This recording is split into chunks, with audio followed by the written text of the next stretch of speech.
Hello दोस्तों, आज हम लोग फिर एक नए टॉपिक के साथ उपस्थित हुए हैं। आज हम कुछ महत्वपूर्ण प्रश्नों को हल करने वाले हैं जो परीक्षा की दृष्टि से अत्यधिक महत्वपूर्ण है।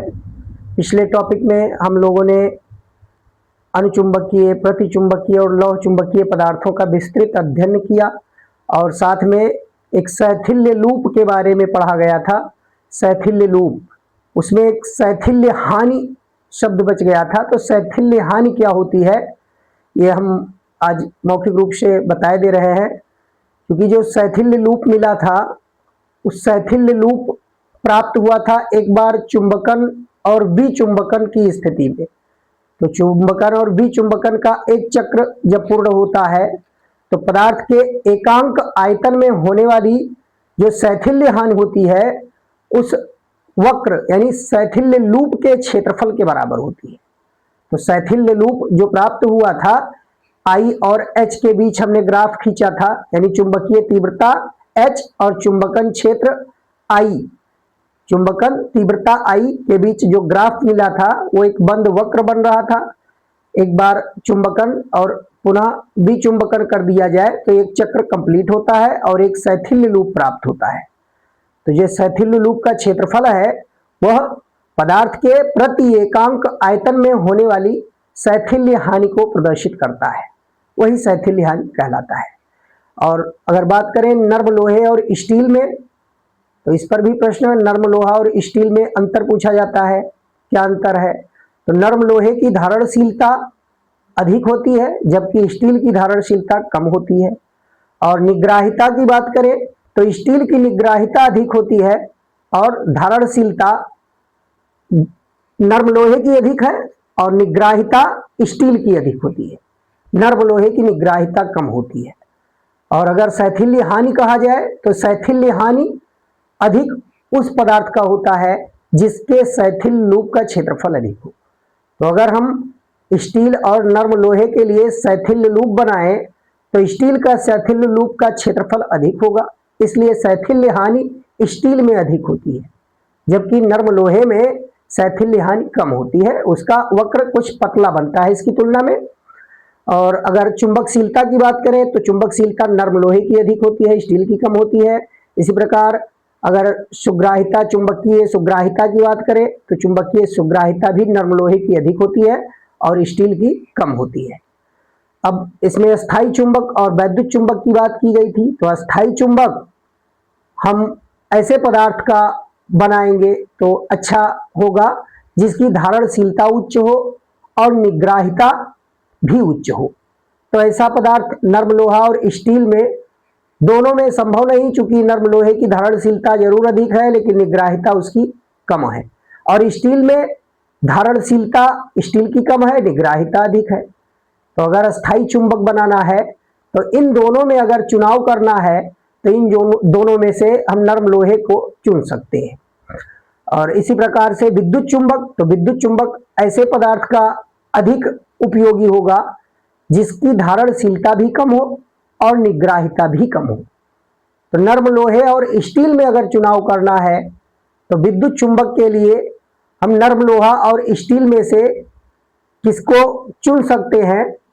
तो देखिए, जो बताया गया वैद्युत चुंबक, तो वैद्युत चुंबक नर्म लोहा और स्टील में अगर चुनना है तो हम विद्युत चुंबक नर्म लोहे को चुनेंगे, अस्थायी चुंबक स्टील को चुनेंगे, अस्थायी चुंबक स्टील को चुनेंगे और नर्म लोहे को हम विद्युत चुंबक के रूप में चुनेंगे। लेकिन अगर कहा जाए कि इन दोनों के अतिरिक्त, तो इन दोनों के अतिरिक्त सबसे उपयुक्त निकिल को कह सकते हैं विद्युत चुंबक के लिए। तो इन सब पर आधारित आज प्रश्न भी बताने वाले हैं। तो आइए देखते हैं इनसे जुड़े हुए कुछ प्रश्नों को जो कि परीक्षा के लिए अत्यंत महत्वपूर्ण साबित होंगे। तो आज यहाँ पहला प्रश्न है, चुंबकीय आघूर्ण का मात्रक है। तो इनमें से बताना है चुंबकीय आघूर्ण का मात्रक कौन सा है। तो देखिए, पहला दिया है न्यूटन प्रति एम्पियर मीटर, और दूसरा है एम्पियर प्रति मीटर, और तीसरा है एम्पियर मीटर स्क्वायर, और चौथा है वेबर प्रति मीटर स्क्वायर। तो इनमें से अगर देखा जाए तो इनमें से हम देखिए कौन से पदार्थ को इसमें कौन सा सही होगा। तो यहां हम सूत्र पढ़ चुके हैं चुंबकीय आघूर्ण m बराबर I इंटू ए, I का मात्रक एम्पियर और ए का मीटर स्क्वायर, तो ampere metre square option number C में दिखाई दे रहा है। तो चुंबकीय आघूर्ण का सही मात्रक है एम्पियर मीटर स्क्वायर। फिर दूसरे प्रश्न में कह रहा है कौन सा चुंबकीय आघूर्ण का मात्रक नहीं है। अब इसमें हमें बताना है चुंबकीय आघूर्ण का कौन सा मात्रक नहीं है। तो यहां अगर देखा जाए, देखिए एम्पियर मीटर स्क्वायर ये तो चुंबकीय आघूर्ण का मात्रक है, और साथ साथ टेस्ला प्रति जूल, टेस्ला प्रति जूल अगर बात करें तो ये नहीं है। टेस्ला प्रति जूल ये चुंबकीय आघूर्ण का मात्रक नहीं है। और यहां देखिए जूल प्रति टेस्ला, तो ये है जूल प्रति टेस्ला। अगर सॉल्व किया जाए जूल और टेस्ला को तो ये एम्पियर इंटू मीटर स्क्वायर के ही बराबर आता है, एम्पियर इंटू मीटर स्क्वायर के ही बराबर आता है। और फिर जूल को हम न्यूटन मीटर लिख सकते हैं, तो जूल को न्यूटन मीटर लिख सकते हैं, इसलिए न्यूटन मीटर पर टेस्ला ये भी इसी के समतुल्य है। तो ये तीनों समतुल्य है, ए सी और डी में जो लिखे हुए हैं मात्रक एक दूसरे के समतुल्य है और ये भिन्न है। टेस्ला पर जूल यह चुंबकीय आघूर्ण का मात्रक नहीं हो सकता है। अब देखिए अगला प्रश्न नंबर 3, यदि x1 तथा x2 क्रमशः वोल्ट मीटर तथा मिली वोल्ट मीटर के प्रतिरोध हो तो इसमें कौन सा सही होगा। देखिए x1 x2 वोल्ट मीटर और मिली वोल्ट मीटर के प्रतिरोध कहे जा रहे हैं। तो हम जानते हैं जितना हम वोल्ट मीटर का परास बढ़ाएंगे उतना ही हमें प्रतिरोध भी बढ़ाना पड़ेगा। प्रतिरोध जितना अधिक होगा उतना ही अच्छा वोल्ट मीटर कहा जाएगा। तो मिली वोल्ट मीटर जो होता है वो वोल्टेज को मिली वोल्ट तक माप सकता है, जबकि वोल्ट मीटर ये वोल्ट में मापता है। तो हम यहां से अगर देखें तो इसका परास वोल्ट मीटर का अधिक होगा मिली वोल्ट मीटर से, तो जिसका परास अधिक है उसका प्रतिरोध भी अधिक होगा। तो अब हम वोल्ट मीटर का प्रतिरोध x1 है और मिली वोल्ट मीटर का x2 है, तो निश्चित रूप से x1 बड़ा होना चाहिए x2 से। तो ऑप्शन नंबर बी में दिखाई दे रहा है x1 बड़ा होगा x2 से। देखिए फिर प्रश्न नंबर 4, लोहे के बंद बक्से के भीतर, लोहे के बंद बक्से के भीतर पृथ्वी का चुंबकीय क्षेत्र बाहर की अपेक्षा। अब यहां देखिए 4 ऑप्शन दिया हुआ है, इसमें सही ऑप्शन हमें चुनना है कि लोहे के बंद बक्से के भीतर पृथ्वी का चुंबकीय क्षेत्र बताना है। अधिक होता है, कम होता है, उतना ही रहता है या शून्य होता है। तो यहां देखिए लोहे के बंद बक्से के भीतर पृथ्वी का चुंबकीय क्षेत्र, तो हम जानते हैं लोहा जो होता है उसकी चुंबकशीलता बहुत अधिक होती है, लगभग 10 का घात 4 के कोटि की होती है चुंबकशीलता। तो बहुत अधिक चुंबकशीलता होने के कारण उस लोहे के बक्से के भीतर पृथ्वी के चुंबकीय क्षेत्र का क्षैतिज घटक जो होगा वह बहुत कम होगा, यानी शून्य कहा जा सकता है। इसमें शून्य ऑप्शन दिया हुआ है तो शून्य को हम कह सकते हैं। अब यहां कम होता है कहा गया, तो कम और ये बहुत कम, तो बहुत कम अगर लिखा होता तो उसको भी कहा जा सकता था, लेकिन यहां शून्य ऑप्शन मिल रहा है। तो लोहे के बंद बक्से के भीतर पृथ्वी का चुंबकीय क्षेत्र बाहर की अपेक्षा, तो बाहर की अपेक्षा शून्य कहा जाएगा। और 5वां देखिए, परमाणु में परिक्रमण करते हुए इलेक्ट्रॉन का चुंबकीय आघूर्ण होता है। परमाणु में परिक्रमण करते हुए इलेक्ट्रॉन का चुंबकीय आघूर्ण क्या होगा। तो इसके लिए फार्मूला डेरिवेशन किया गया था और निकाला गया था, और यम बराबर फार्मूला मिला था EV/2। तो इसमें ऑप्शन नंबर बी सही होगा। फिर देखिए 6ठा, डोमेन किस पदार्थ में बनते हैं। डोमेन किस पदार्थ में बनते हैं, तो हम पूरी क्रियाविधि पढ़ चुके हैं। डोमेन निर्माण लौह चुंबकीय पदार्थ में होता है। तो यहां देखिए लौह चुंबकीय पदार्थ किस ऑप्शन में दिया हुआ है, ऑप्शन नंबर बी में दिया हुआ है। तो ऑप्शन नंबर बी में लौह चुंबकीय पदार्थ दिया हुआ है, तो इसलिए हम option number B right answer कहेंगे। फिर देखिए 7वां, विद्युत चुंबक बनाने के लिए सबसे उचित धातु है। अब यहां सबसे उचित की बात की जा रही है, तो यहां अगर नर्म लोहा और स्टील में चुनना होता तो विद्युत चुंबक हम नर्म लोहे की कह सकते थे, लेकिन यहां विद्युत चुंबक के लिए एक ऑप्शन डी भी दिया हुआ है, निकिल भी कह रहा है। तो विद्युत चुंबक के लिए हमें धारणशीलता और निग्राहिता दोनों ही कम होना चाहिए। तो नर्म लोहे की अपेक्षा निकिल का जो है वो धारणशीलता और निग्राहिता दोनों कम है, तो यहां हम निकिल ऑप्शन डी लगा सकते हैं। और जबकि कुछ किताबों में नर्म लोहा लिखा हुआ है तो वो तुलनात्मक रूप में लिखा हुआ है, स्टील की अपेक्षा नर्म लोहा बात किया गया, तो स्टील की अपेक्षा नर्म लोहा कहा जा सकता है। लेकिन यहां सबसे उचित की बात कर रहा है, सबसे उचित धातु, तो सबसे उचित धातु यहां पर निकिल कहा जा सकता है। फिर अगला देखिए, यदि किसी पदार्थ की अपेक्षित चुंबकशीलता 0.9999 ये दिया हुआ है तो इसकी प्रकृति है।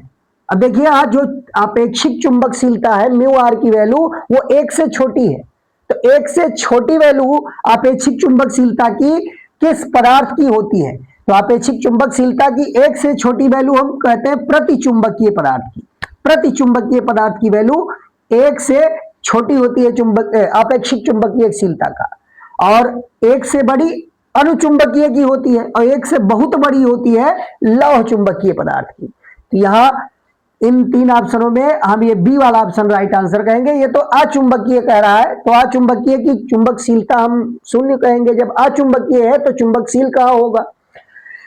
9वां देखिए, 9 नंबर प्रश्न, एल मीटर लंबे एक चालक तार को वृत्ताकार लूप में मोड़ा जाता है तथा आई एम्पियर की धारा प्रवाहित होती है, लूप का चुंबकीय आघूर्ण होगा। देखिए इसको सॉल्व करना है, हम थोड़ा स्पेस कर ले फिर इसको सॉल्व किया जाए।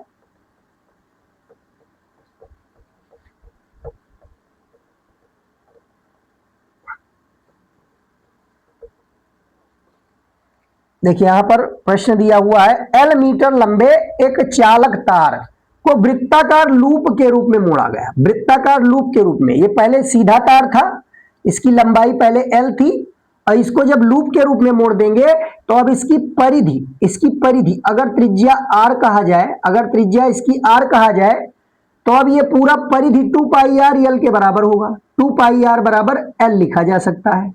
तो यहां से अगर त्रिज्या निकाले तो त्रिज्या आर बराबर हो जाएगा यल अपॉन 2 पाई, ये हो जाएगा लूप की त्रिज्या। अब इसमें देखिए क्या कह रहा है, आई एम्पियर धारा प्रवाहित होती है। धारा इसमें जो बह रही है लूप में वो आई एम्पियर की है, लूप में प्रवाहित होने वाली धारा आई एम्पियर है। लूप का चुंबकीय आघूर्ण, देखिए लूप के चुंबकीय आघूर्ण के लिए फार्मूला बताया जा चुका है आई इंटू ए। अब अगर ये लूप वृत्ताकार है तो ए को हम पाई आर स्क्वायर लिख सकते हैं, ए को हम लिख सकते हैं पाई आर स्क्वायर। यहाँ कैपिटल आर त्रिज्या लिया गया है तो पाई आर स्क्वायर, और आर की वैल्यू एल अपॉन 2 पाई है तो इसमें रख देंगे आई पाई, और आर के स्थान पर हम एल अपॉन 2 पाई रख सकते हैं, और इसका स्क्वायर करना होगा। यहां से देखिए सॉल्व करेंगे तो एम इक्वल टू यहाँ I pi L square upon 4 pi square. Pi square से एक पाई कैंसिल हो जाएगा, और एट लास्ट यहां क्या मिलेगा, एम बराबर आई एल स्क्वायर अपॉन 4 पाई। ये हमको यहां से आंसर प्राप्त हो रहा है। तो कौन से ऑप्शन में है, I L square upon 4 pi? I L square upon 4 pi option number D में दिखाई दे रहा है, इसमें राइट आंसर डी होगा। फिर अगला देखिए 10 नंबर प्रश्न, जब किसी चुंबकीय द्विध्रुव को चुंबकीय क्षेत्र में रखा जाता है, जब किसी चुंबकीय द्विध्रुव को चुंबकीय क्षेत्र में रखा जाता है तब यह अनुभव करता है, क्या अनुभव करेगा? तो जब कोई चुंबकीय द्विध्रुव को जब हम चुंबकीय क्षेत्र में रखते हैं तो उस पर एक बल आघूर्ण आरोपित होता है जो उसको क्षेत्र की दिशा में संरेखित करने का प्रयत्न करता है। तो वहां बल आघूर्ण कार्य करेगा, और बल आघूर्ण किसके कारण होगा? तो उस पर एक बलयुग्म कार्य करता है, और बलयुग्म ही बल आघूर्ण प्रदान करता है। तो यहां देखिए ऑप्शन में क्या दिया हुआ है, कह रहा है एक बल किंतु बलयुग्म नहीं, तो ये तो गलत है, बलयुग्म ही कार्य करता है उसमें। कह रहा है एक बल युग्म किंतु बल नहीं, यहां कह रहा है एक बल युग्म किंतु बल नहीं, तो इसमें कौन सा ऑप्शन होगा? तो यही सही है, बल युग्म कार्य करता है, बल नहीं कार्य करता। भाई बल जो होता है वो परिणामी बल देखा जाए तो शून्य होता है, परिमाण में बराबर दिशा में विपरीत, तो बल तो यहां शून्य होता है, बल नहीं कार्य करता है, बल युग्म कह सकते हैं। और सी में दिया था एक बल तथा बल युग्म, तो दोनों नहीं, जब बल शून्य है केवल बल युग्म है तो ये ऑप्शन नहीं हो सकता, और इसमें न बल न बल युग्म तो ये भी नहीं हो सकता। तो इसमें राइट आंसर हम बी ऑप्शन को कहेंगे। फिर देखिए प्रश्न संख्या 11, निम्न में से किस मीटर का प्रतिरोध उच्चतम होता है? इन चारों में किस मीटर का प्रतिरोध उच्चतम होगा? तो हम जानते हैं कि धारामापी के प्रतिरोध को अगर बढ़ाया जाए तो धारामापी के श्रेणी क्रम में हम उच्च प्रतिरोध जोड़ दें तो वो वोल्ट मीटर बन जाता है, और अगर निम्न यानी प्रतिरोध घटाना है तो बहुत छोटा प्रतिरोध समांतर क्रम में शंट लगाते हैं तब वो अमीटर बनता है। यानी अगर प्रतिरोध धारामापी का घटाएंगे तब वो धारा का मापन करेगा और प्रतिरोध बढ़ाएंगे तब वोल्टेज का मापन करेगा। तो ऐसे सिचुएशन में यह कह रहा है किस मीटर का प्रतिरोध उच्चतम होता है, तो उच्चतम प्रतिरोध हम सीधे वोल्ट मीटर कहेंगे। वोल्ट मीटर धारामापी के प्रतिरोध को बढ़ा दिया जाए, उसके श्रेणी क्रम में उच्च प्रतिरोध जोड़ दें तब वो वोल्ट मीटर बनता है, और बाकी प्रतिरोध कुछ घटाएंगे तो मिलीमीटर बनेगा, या मतलब और घटाएंगे अगर एमीटर आए तो एमीटर से भी कम करेंगे तब वो मिलीमीटर बनेगा। तो यहां सबसे उच्चतम प्रतिरोध की बात कर रहा है, तो उच्चतम प्रतिरोध वोल्ट मीटर का होगा। अब देखिए प्रश्न संख्या 12। तो प्रश्न संख्या 12 में देखिए क्या दिखाई दे रहा है।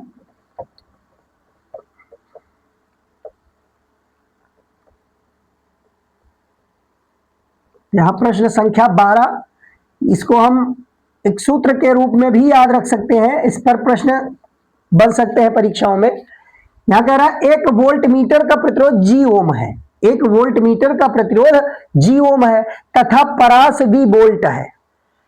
इसकी परास एन वी मतलब एन वोल्ट, इसकी परास को एन वी करना है, एन गुना बढ़ानी है, इसका परास एन गुना करना है। पहले परास V है और इसकी परास को एन वी वोल्ट तक बढ़ाने के लिए इसके साथ श्रेणी क्रम में प्रयुक्त प्रतिरोध है, यानी प्रतिरोध हमें श्रेणी क्रम में कितना जोड़ना होगा।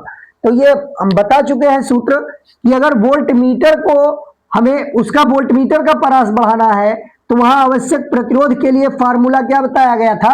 तो प्रश्न संख्या 12 में ए ऑप्शन ये सही है, g into N minus one, g into N minus one. N गुना अगर हमें परास बढ़ाना है तो एन माइनस वन, चूंकि बी पहले से था और एन बी बनाना है, तो बी पहले से था और एन बी बनाना है, मतलब कितना बढ़ाया गया तो एन माइनस वन गुना उसमें और किया गया। तो देखिए प्रतिरोध जी पहले से था, एन माइनस वन गुना कर देंगे तब ये परास इसका एन बी वोल्ट हो जाएगा। और धारामापी के लिए क्या कहा गया था कि धारामापी को अगर एमीटर में कन्वर्ट करना है या एमीटर को परास उसका बढ़ाना है, तो एमीटर का अगर परास बढ़ाना है और उच्च एमीटर बनाना है तो हमें प्रतिरोध को और घटाना होगा, यानी एन गुना अगर परास एमीटर का बढ़ाना है तो उसके लिए ये डी वाला ऑप्शन, एमीटर अगर कहा गया होता कि एमीटर का परास बढ़ाने के लिए क्या करेंगे तो option number D right answer होगा। लेकिन यहां वोल्ट मीटर की बात कर रहा है इसलिए ऑप्शन नंबर ए कहा गया। ये दोनों सूत्र ध्यान रखिए, इन पर प्रश्न पूछे जाते हैं। देखिए प्रश्न संख्या 13, एक धारामापी से बने एमीटर में मुख्य धारा की 1% धारा, मुख्य धारा की 1% धारा धारामापी से जाती है यदि धारामापी का प्रतिरोध 99 ओम हो। अब यहां देखिए जी की वैल्यू, प्रश्न संख्या 13 में जी की वैल्यू दिया है 99 ओम, और इसमें देखिए मुख्य धारा की कितना प्रतिशत, मुख्य धारा है आई, मुख्य धारा कह रहा है आई, ये मुख्य धारा आई है और आई जी कितना है, धारामापी में कितना जा रहा है, इस आई का 1%, आई का केवल 1% धारा इसमें जा रहा है। तो आई का 1% कितना हुआ, तो हम कह सकते हैं आई बटा 100, ये आई बटा 100 इतना एम्पियर धारा इस धारामापी से गुजर रहा है। अब कह रहा है संट कितना आवश्यक है, तो संट कितना होगा, संट का प्रतिरोध क्या होना चाहिए। एक धारामापी से बने एमीटर में मुख्य धारा की 1% धारा धारामापी से जाती है, यदि धारामापी का प्रतिरोध 99 ओम है तो संट का प्रतिरोध क्या होगा। तो यहां से संट का प्रतिरोध हम निकाल सकते हैं। देखिए हम इसी सूत्र से निकाल सकते हैं, बस थोड़ा सा समझना है। क्या समझना है, हम ये मान लेंगे कि धारामापी का जो पहले धारा है आई जी लेता है, धारामापी पहले कितना धारा लेता है आई जी, और बाद में उसका परास जब आई धारा उसमें प्रवाहित कर रहे हैं मतलब परास उसका आई जी से आई करना है। हम ऐसा सोच लेंगे कि परास यहां देखिए कितना गुना कर दिया गया, तो आई जी का कितना धारा है 1/100 और कितना बनाया गया उसको 100, यानी 100 गुना यानी आई किया गया, इसमें 100 गुना अगर करेंगे तब ये आई मुख्य धारा के बराबर होगा। तो यहां से अगर एन की वैल्यू निकालें तो आई बटा 100 का 100 गुना आई के बराबर है, तो एन की वैल्यू हम 100 लिख के और सीधे संट का मान निकाल सकते हैं जी बटा एन माइनस 1 फार्मूले से, यहां से सीधे निकाल सकते हैं। जी का मान देखिए 99 दिया है, एन का मान 100 है, -1 कर देंगे, घटाएंगे तो 99/99 कैंसिल होगा, 1 ओम शंट की जरूरत पड़ेगी। इसमें हमें 1 ओम शंट की आवश्यकता पड़ेगी। या इसको हम फार्मूले से जो बताया गया है वहां से भी, ये शॉर्ट ट्रिक से निकाला गया, और सीधे फार्मूले से भी अगर निकालना चाहो तो वहां से भी इसको निकाला जा सकता है। अब वहां से कैसे निकालेंगे, तो इसके लिए डायरेक्ट फार्मूला बताया गया है। क्या फार्मूला बताया गया, देखिए भाई, शंट समांतर क्रम में जोड़ते हैं, तो शंट के सिरों पर जो विभवांतर होगा वही धारामापी के सिरों पर विभवांतर होगा। तो पीछे फिगर में दिखाया जा चुका है कि IG धारा जा रही है धारामापी में, और I माइनस IG धारा जाती है शंट में। तो शंट में जो धारा जाएगी वो I माइनस IG के बराबर होगी। और शंट का प्रतिरोध, तो शंट का प्रतिरोध अगर S से लिखे तो यहां देखिए धारा और प्रतिरोध का गुणनफल वोल्टेज बताता है। तो शंट के सिरे पर voltage I minus IG into S कह सकते हैं, और धारामापी के सिरे पर वोल्टेज, तो उसमें धारा IG है और उसका प्रतिरोध कैपिटल G से लिखते हैं। तो यहां से भी हम S की वैल्यू निकाल सकते हैं, S की वैल्यू यहां से भी निकाला जा सकता है। अब देखिए इस प्रश्न में IG बराबर कितना है, I/100, IG बराबर है I/100, और मुख्य धारा I रख दीजिए, सॉल्व कर लीजिए, और यहां से भी हम निकाल सकते हैं। देखिए कैसे निकाला जाए, तो यहां I है और IG को I/100 लिख देंगे इंटू S, और यहां देखिए IG को I/100 यहां भी लिख सकते हैं, और इंटू G की वैल्यू 99। अब इसको अगर सॉल्व किया जाए तो यही आंसर यहां से भी मिलने वाला है। देखिए एलसीएम ले लीजिए, एलसीएम यहां 100 हो जाएगा, और ऊपर 100 I माइनस I करेंगे तो ये 99 I मिल जाएगा हमको, और इंटू S है साथ में, और यहां से देखिए I/100 इंटू 99 यहां भी मिल रहा है, I/100 इंटू 99। अब देखिए I दोनों पक्षों में है, I से I कैंसिल हो रहा है, 100 भी दोनों में कैंसिल हो रहा है, 99 भी कैंसिल हो रहा है। कुल मिलाकर इधर यस बचेगा और इधर सब कुछ कट रहा है, तो हम 1 ओम सीधे कह सकते हैं। या इसको हम क्रॉस मल्टीप्लिकेशन से सॉल्व करेंगे, तो चाहे इस सूत्र से निकाला जाए, चाहे डायरेक्ट फार्मूले का प्रयोग करके निकाले, लेकिन बस ये ध्यान रखना है कि n की वैल्यू कैसे निकालें।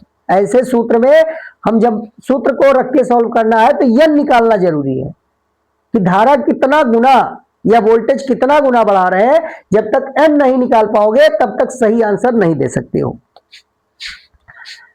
अब देखिए अगला, तो अगले में प्रश्न में देखिए क्या कह रहा है, अनुचुंबकीय पदार्थ की चुंबकीय प्रवृत्ति इकाई परम ताप T के साथ किस प्रकार बदलती है। तो यहां अनुचुंबकीय पदार्थ की चुंबकीय प्रवृत्ति इकाई की बात कर रहा है, परम ताप T के साथ किस प्रकार बदलती है। एक नियम बताया गया था, क्यूरी के नियम में बताया गया था कि काई जो होता है वो प्रोपोर्शनल होता है 1/T के, और यहीं से क्यूरी नियतांक मिला था, फार्मूला काई इक्वल टू C/T करके आया था, C/T करके आया था, ये फार्मूला प्राप्त हुआ था। तो इस फार्मूले के जरिए हम यहां से क्या मालूम चल रहा है कि काई ये T⁻⁻1 के प्रोपोर्शनल होगा। परम ताप T⁻⁻1 ऑप्शन नंबर बी में दिया हुआ है, 14 का option number B right answer होगा। और इसमें 13 वाले में क्या उत्तर निकाला गया, 1 ओम निकाला गया है, तो 13 वाले में ऑप्शन नंबर बी यहां भी सही होगा, ये ध्यान रखिएगा।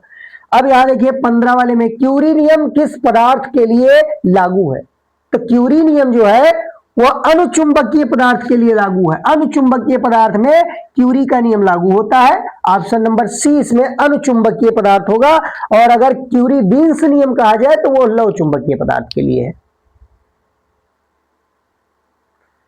अब देखिए प्रश्न संख्या 16वां प्रश्न क्या कह रहा है, एक समान चुंबकीय क्षेत्र बी में चुंबकीय याम्योत्तर में रखे यम चुंबकीय आघूर्ण के चुंबक को 180 अंश घुमाने में किया गया कार्य होगा।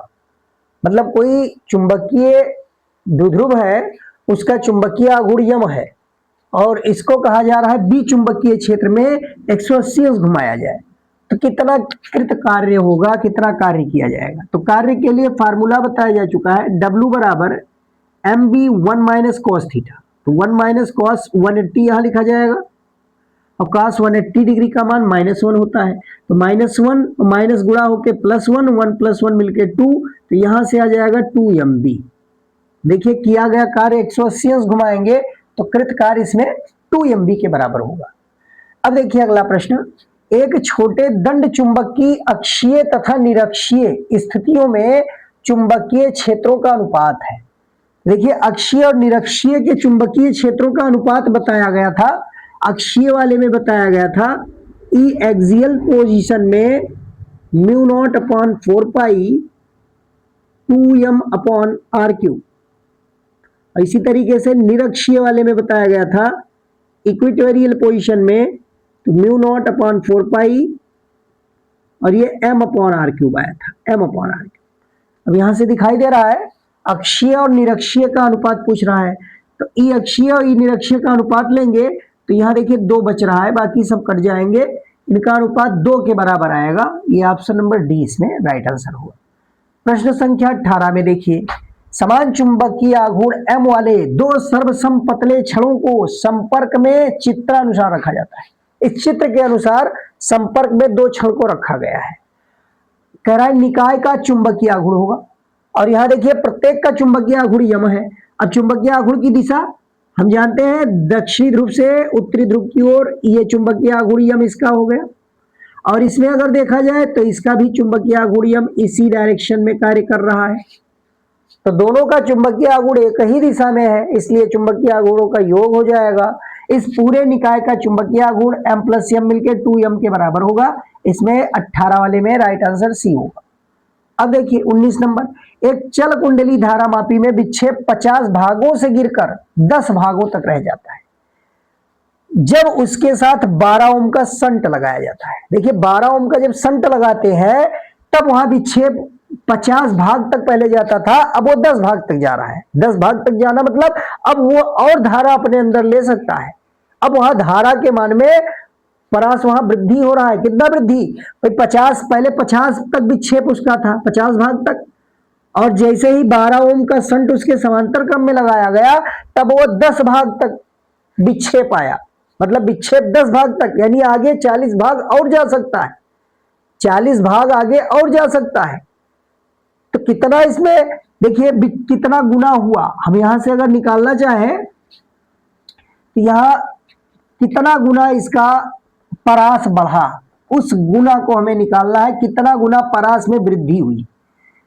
जब इसका विक्षेप 50 से घटकर 10 हो गया तो कितना गुना परास इसका बढ़ गया। तो पहले ये 50, इसका 50 भाग तक ये मापन करता था और अब ये 10 भाग है, तो यानी अब और आगे धारा हम 4 गुनी बढ़ाएंगे। जब 4 गुनी बढ़ाएंगे तब ये जाके 50 भाग तक पहुंचेगा, यानी 50 भाग से घटकर 10 हुआ है। तो यन का मान यहां कितना लेंगे, देखिए IG बटा आई, इसका मान हम कह सकते हैं 10/50, 10/50 ये हो गया। IG बटा आई का मान निकाला जाए तो अब 10 भाग तक माप रहा है, अब पहले 50 भाग तक माप रहा था। तो यहां से अगर निकाले तो 10 × 9 10 × 50, यहां से हमको मालूम चल जाएगा I बराबर 5IG, ये मालूम चल गया। अब हमें बताना है कि कुंडली का प्रतिरोध कितना होगा। तो धारामापी की कुंडली के प्रतिरोध को हम कैपिटल G से लिखे और संट को S से, तो फार्मूला क्या पढ़े हो, I minus IG into S equal to IG into capital G। इस कैपिटल G को निकालना है। S का मान 12 दिया है, रख दीजिए सारे मान। I का मान 5IG रख देंगे, तो यहां हो जाएगा 5IG minus IG into S का मान है 12 बराबर IG इंटू कैपिटल G। देखिए 5IG से IG घटाएंगे तो यहां बचेगा 4IG इंटू 12, ये 12 हो जाएगा into IG into capital G। अब यहाँ IG से IG कैंसिल हो रहा है और कैपिटल G की वैल्यू देखिए 12 चौक 48 ओम आ रहा है, यानी धारामापी की कुंडली का प्रतिरोध 48 ohm. Option number C right answer होगा। इसमें देखिए यदि किसी ए क्षेत्रफल वाली कुंडली में धारा I बह रही है और फेरों की संख्या n है, तब कुंडली का चुंबकीय आघूर्ण होगा। तो कुंडली का चुंबकीय आघूर्ण M बराबर फार्मूला बताया गया है, n फेरों की कुंडली के लिए NIA होता है। ये फार्मूला होता है चुंबकीय आघूर्ण। अगर कुंडली में फेरों की संख्या n है तो चुंबकीय आघूर्ण NI ये लिखा जाता है। इसमें ऑप्शन नंबर कौन सा है? ए ऑप्शन, ये option number A right answer होगा। अब देखिए प्रश्न संख्या 21 प्रश्न में एल लंबाई के स्टील की छड़ का चुंबकीय आघूर्ण दिया है। एल लंबाई का कोई स्टील की छड़ है, एल लंबाई की स्टील की छड़ है, इसकी लंबाई हमने मान लिया एल है और लंबाई एल है और इसके ध्रुव सामर्थ्य को, इसका चुंबकीय आघूर्ण तो दिया हुआ है एम, लेकिन इनके ध्रुवों का अगर सामर्थ्य देखा जाए तो इसको हमने मान लिया स्मॉल एम, स्मॉल एम ध्रुव सामर्थ्य मान लिया, दोनों ध्रुव का सामर्थ्य स्मॉल एम, चुंबकीय आघूर्ण कैपिटल एम दिया है और इसको मोड़ा जा रहा है अर्धवृत्ताकार। तो यहां से देखिए पहले हम अगर निकालना चाहें, मान लीजिए ये दक्षिणी ध्रुव के रूप में व्यवहार कर रहा है, ये उत्तरी ध्रुव के रूप में, तो इसका चुंबकीय आघूर्ण कैपिटल एम संबंध क्या बनेगा? यहां से चुंबकीय आघूर्ण का ध्रुव सामर्थ्य के पदों में संबंध अगर निकाले तो m बराबर मिल जाएगा हमको ध्रुव सामर्थ्य किसी एक ध्रुव का सामर्थ्य और दोनों ध्रुवों के बीच की दूरी l, ये आ जाएगा कैपिटल M बराबर स्मॉल m इंटू एल। तो यहां से हम ध्रुव सामर्थ्य m की वैल्यू अगर निकालना चाहें तो एक कैपिटल M बटा l हो जाएगा। देखिए ये इतना हमको प्राप्त हो गया। अब हमें बताना है, हाँ यहां इसको कह रहा है मोड़ा जा रहा है, अर्धवृत्तीय मोड़ा जा रहा है, इसको अर्धवृत्त के रूप में इसे मोड़ रहे हैं। अर्धवृत्त के रूप में मोड़ रहे हैं तो ध्रुव सामर्थ्य तो वही रहेगा, ध्रुव सामर्थ्य तो बदलेगा नहीं, ध्रुव सामर्थ्य वही रहेगा। हाँ अब दोनों ध्रुवों के बीच की दूरी अब कितनी हो जाएगी? अगर इसकी त्रिज्या को हम r मान ले तो दोनों ध्रुवों के बीच की दूरी अब हो जाएगी 2r, ये 2r के बराबर हो। दोनों ध्रुव जो पहले l लंबाई पर थे अब ये 2r लंबाई पर हो जाएंगे।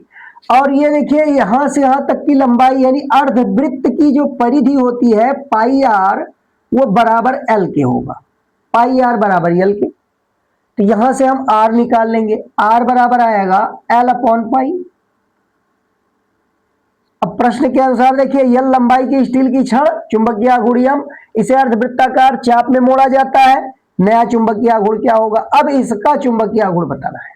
तो अब नए वाले का चुंबकीय आघूर्ण m डैश अगर निकालना चाहे तो m डैश बराबर यहाँ स्मॉल m हो जाएगा ध्रुव सामर्थ्य और दोनों ध्रुवों के बीच की दूरी यहाँ 2r, ये मिल जाएगा। अगर इस छड़ को मोड़ दिया जाए अर्धवृत्ताकार लूप के रूप में तो इसका ध्रुव सामर्थ्य m और दोनों ध्रुवों के बीच की दूरी 2r का गुणा करके चुंबकीय आघूर्ण m डैश इसका प्राप्त होगा। अब यहां से देखिए m का मान ये मिल चुका है, r का मान ये मिल चुका है, रख दीजिए। यहां से m डैश की वैल्यू क्या मिल जाएगी? m की जगह पर m बाई एल और इंटू 2, r की जगह पर रख देंगे l upon pi, l upon pi. यहाँ l से l कैंसिल हो रहा है, ऊपर मिलेगा 2m और नीचे आ जाएगा अपॉन पाई। तो 2m अपॉन पाई देखिए इसमें कहा दिया हुआ है, ऑप्शन नंबर डी में राइट आंसर है। और अब देखिए अंतिम प्रश्न, प्रश्न संख्या 22, यदि E तथा H क्रमशः वैद्युत क्षेत्र तथा चुंबकीय क्षेत्र की तीव्रता है, E तथा H वैद्युत क्षेत्र तथा चुंबकीय क्षेत्र की तीव्रता है। तो ये देखिए चुंबकन क्षेत्र की चुंबकीय तीव्रता होता है H और E बटा H का हमें मात्रक बताना है। इसमें E बटा H का मात्रक क्या होगा? तो वैद्युत क्षेत्र की तीव्रता हम पढ़ चुके हैं, वैद्युत क्षेत्र की तीव्रता जो होती है वो वोल्ट प्रति मीटर भी कहा जा सकता है। वैद्युत क्षेत्र की तीव्रता E के लिए, वैद्युत क्षेत्र की तीव्रता E का मात्रक वोल्ट प्रति मीटर भी पढ़ा गया है, न्यूटन प्रति कूलाम भी पढ़ा गया है। और यहां देखिए H का मान पढ़ चुके हो, H बराबर जो होता है इसका मात्रक, तो H चुंबकीय तीव्रता का मात्रक एम्पियर प्रति मीटर पढ़ चुके हो, एम्पियर प्रति मीटर ये भी पढ़ा जा चुका है। अब E और H का हमें अनुपात बताना है। तो E और H का अगर अनुपात निकाला जाए तो क्या मिलेगा? वोल्ट प्रति मीटर अपॉन एम्पियर प्रति मीटर। ये भिन्न को अगर पलटा जाएगा यहां से देखिए क्या मिलेगा? वोल्ट प्रति एम्पियर, ये नीचे आएगा और ये मीटर से मीटर कैंसिल होगा, मीटर अंश में जाएगा, ये हर में रहेगा, कैंसिल हो जाएगा। अब वोल्ट बटा एम्पियर, तो वोल्ट बटा एम्पियर देखिए फार्मूला मिल गया हमको, वोल्ट बटा एम्पियर किसके बराबर होगा? ये एम्पियर मतलब धारा I का मात्रक है और वोल्टेज V का, तो R प्रतिरोध R बराबर होता है V अपॉन I, तो उसी के तुल्य ये दिख रहा है वोल्ट प्रति एम्पियर यानी R के मात्रक के समतुल्य, R का मात्रक होता है ओम। तो इस तरीके से E/H का मात्रक, इसमें option number B right answer होगा। तो ये 22 महत्वपूर्ण प्रश्न जो इस टॉपिक से रिलेटेड थे, ये इंपॉर्टेंट प्रश्नों की श्रेणी में आते हैं और ये प्रश्न लगातार पूछे भी गए हैं। तो इन प्रश्नों को जरूर एक बार प्रैक्टिस कर लीजिए, और अगर प्रश्न अच्छे लगे हों या जो लेक्चर है वो अगर पसंद आए तो इसको लाइक कीजिए, सब्सक्राइब कीजिए और चैनल को हमारे शेयर करना ना भूलें। धन्यवाद।